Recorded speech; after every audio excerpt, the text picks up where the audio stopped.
क्या कहिएगा, 37 दिन हो गया और आप लोग के मांग को सरकार नहीं सुन रही है।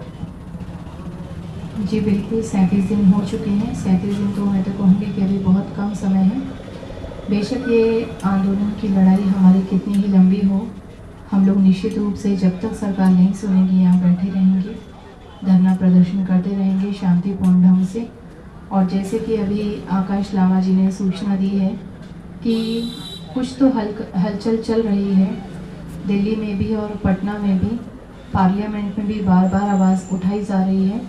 तो निश्चित रूप से जल्दी ही सरकार हमारी सुनेगी, ऐसी हमें पूरी आशा है और विश्वास है। जैसे कि उन्होंने सूचना दी है कि कुछ हलचल हुई है, तो ये हलचल निश्चित रूप से हमें सफलता दिलाएगी। सरकार से क्या उम्मीद रख रहा है? हम सरकार से यही उम्मीद कर रहे हैं कि वो बौद्धों को न्याय देंगे, क्योंकि हम लोग कोई भीख नहीं मांग रहे हैं बल्कि अपना अधिकार मांग रहे हैं।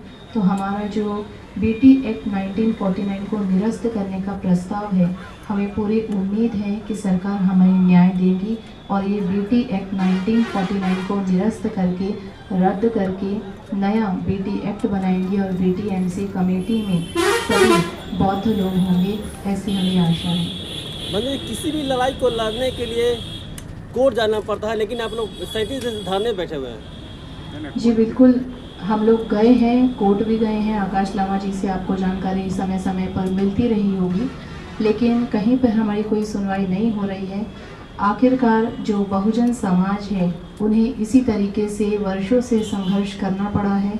धरना, रैली, भूख हड़ताल आदि के माध्यम से भी बाबा साहेब ने कितने सारे आंदोलन इसी प्रकार से किए और वो सफल भी हुए। तो हमें भी पूरी आशा है कि हम भी इस तरह से धरना प्रदर्शन के माध्यम से, क्योंकि सीधे तरीके से इस देश में बहुजनों को कभी कुछ मिला नहीं है, बहुजनों को अपने लिए बहुत संघर्ष करना पड़ा है। तो निश्चित रूप से धरने प्रदर्शन से भी हमें सफलता मिलेगी, ऐसे हमें पूरी आशा है। बाबा साहेब ने जिस प्रकार हर आंदोलन में सफल हुए, उसी प्रकार हम भी सफल होंगे। बिल्कुल जी, एक प्रश्न है। आज नागपुर में दीक्षा भूमि से संविधान चौक तक शांति मार्च निकलने वाला था, सबसे बड़ा, उसे आज पुलिस ने रोक दिया है, क्या कहना चाहेंगे? देखिए, कुछ दिन पहले जिस दिन हम लोग नागपुर से निकले 17 तारीख को, उसी दिन हम सुबह निकले और 17 तारीख को शाम को ही खबर आई कि नागपुर का एक क्षेत्र है महल में कुछ हिंदू और मुस्लिमों के बीच में झगड़ा हुआ, वहाँ आग लगी, वहाँ पर धुएं से भरे हुए बम भी फेंके गए, पुलिस को भी जख्मी किया गया, डीसीपी को भी जख्मी किया गया और वो इतना ज़्यादा दंगा फसाद हो गया। और हम जानते हैं कि इस्लाम में अभी इस समय रोज़ा भी चल रहा है, मुस्लिम भाइयों का, उनकी ईद भी आने वाली है। तो कहीं ना कहीं वो दंगा बहुत ज़्यादा भड़का और उसकी वजह से नागपुर में 144 धारा लगा दी गई और 144 धारा की वजह से ही आज जो नागपुर में दीक्षा भूमि से एक बहुत बड़ा शांति मार्च निकलने वाला था, उसे रद्द किया गया है। परंतु हमें पूरी आशा है कि जल्दी ही ये दंगा शांत होगा और फिर से जो बौद्धों का महाबोधि महाविहार मुक्ति आंदोलन के लिए शांति मार्च था, उसके लिए जल्दी ही एक तारीख सुनिश्चित की जाएगी। 144 धारा हटते ही ये शांति मार्च और तेजी से नागपुर में फैलेगा। क्या आपको ये नहीं लगता है आप लोगों के आंदोलन को सरकार तवज्जो नहीं दे रही है?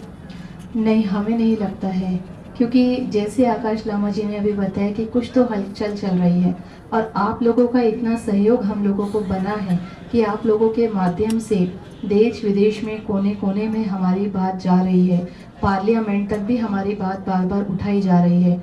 धीमी गति हो सकती है, परंतु वे बिल्कुल ध्यान नहीं दे रहे हैं, ऐसा नहीं है। महाबोधि के सामने हम लोग बैठे, वहाँ से हमें उठा दिया गया, इसका मतलब कुछ तो ध्यान दिया जा रहा है, तभी वहाँ से उठाया गया। अगर ध्यान ना दिया जाता तो हमें वहाँ बैठने दिया जाता। यहाँ भी हम बैठे हैं, यहाँ पर भी हमें पता चला कि कुछ ना कुछ तो समस्या चल रही है, कि जल्दी हो सकता है हमें यहाँ से भी हटाने का प्रयास किया जाएगा, ऐसी हमें आशंका है।